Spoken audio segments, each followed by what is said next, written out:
پیغمبر علیه الصلاۃ والسلام چې کم کور کې یو ځوان دی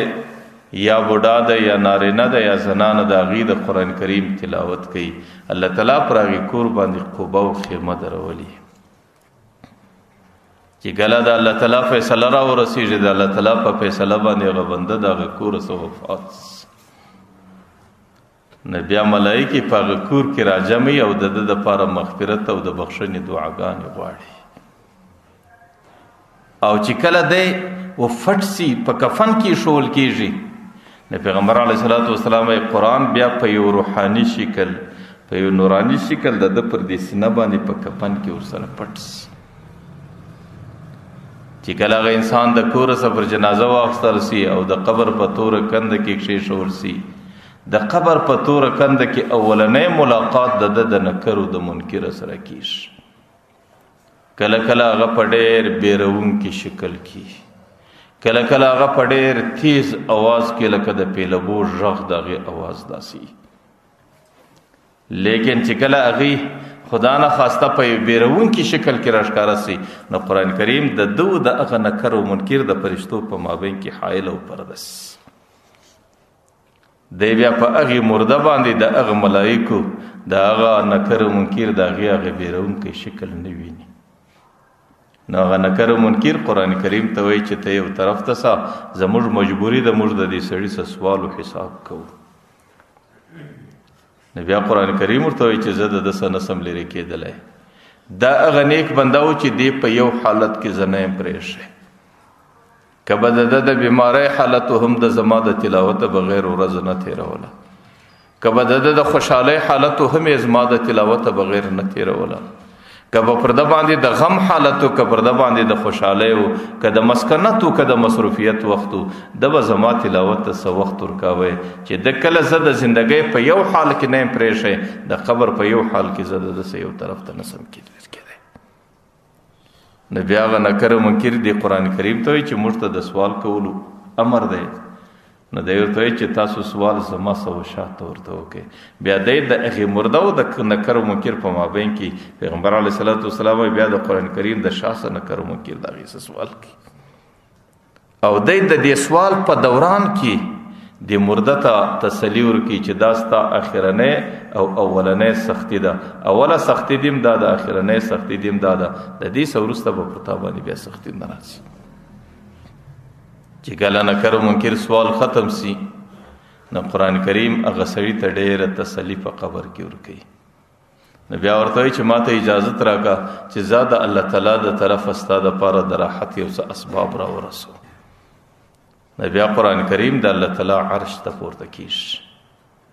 د هغې بنده دپاره بهترین نه بچونه، بهترین بساط په عربي کې ورته وایي، بهترین نه بستره او بهترین نه نرمه بستره هغې د هغه سړي دپاره راپورته کړي. د الله تعالی په دربار کې خواست کړي، یا الله دې زما په خاطر هر قسمه سختي برداشت کړې ده،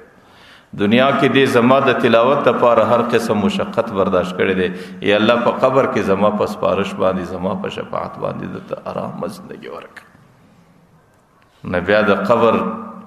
حضور ته چې کله دی د الله د طرفه د هغې د راحت اسباب راوړي، پیغمبر علیه السلام یو روایت کې راځي چې د هغې په معیت کې د قرآن سره 10 لکه فرشتې ورسره وي. او چې کله هغه بستره ورته هواره کړي او د هغې څه وروسته 2 د جنت د ورېښمو بالښتان راوړي، یو یې سر ته ایږدي یو یې پښو ته ایږدي، او 2 د جنت څراغان راوړي هغې ورته بلوي او پر هغې باندې رڼا جوړوي. د هغې څه وروسته هغې په آرام باندې بیدوي. او قرآن کریم هر سهار او ماښام د هغې پوښتنې له راځي. لکه مور چې کله بچی یو ځای آرام کې هر ساعت کوي پر هغې باندې پوښتنه کوي چې هغه بچی په تکلیف سوی نه وي، هغه بچی ژړېدلی نه وي، هغه بچی بیرېدلی نه وي، هغه بچي ته څه تکلیف رسېدلی نه وي. لکه مور چې د هغه بچي پوښتنه سهار او ماښام کوي، نو قرآن کریم بیا په قبر کې هغه بنده له سهار او ماښام راځي. او که چیرې د ده د کور کې د ده په بچانو کې یو ښه خبر یا په هغې کې یو نیک عمله انسان پیدا سي، یا په هغې کې یو عالم پیدا سي، یا په هغې کې یو حافظ پیدا سي، یا په هغې کې یو عبادت کوونکی پیدا سي چې هغه د ده صدقه جاریه وي، نو قرآن کریم هر ګړی د هغې خبر ورکوي. ستا بچی نن د حفظ لنګوټه وتړله، ستا بچی نن د مځکې پر مخ دومره تلاوت وکړي، ستا بچی نن د مځکې پر مخ باندې دومره عبادت وکړي، او ستا بچی نن د مځکې پر مخ باندې فلانکی نیک عمل وکړي. بیا هر ورځ هر سهار او ماښام چې قرآن کریم ورله راځي د دې وروسته انسانانو هغه حال ورته پیښوي. لیکن خدا نه خواسته کچیرې په بچانو کې وروسته بد عمله څوکي او هغې د مځکې پر مخ باندې بد عملي کوي، نو بیا قرآن کریم د هغې بد عمله حال هغې مرده ته نه پیښوي، په دې خاطر چې هغې د پریشانۍ سره مخامخ نسي، ځکه قرآن کریم دا کوشش چې هغې د پریشانۍ څخه په هر شکل کې وساتي. نو ځکه حضرت معاذ ابن جبل د پیغمبر علیه صلوات وسلام دا روایت را نقل کوي چې کم څوک په کور کې د قرآن کریم تلاوت کوي، نو پر هغې کور باندې بیا د نور یو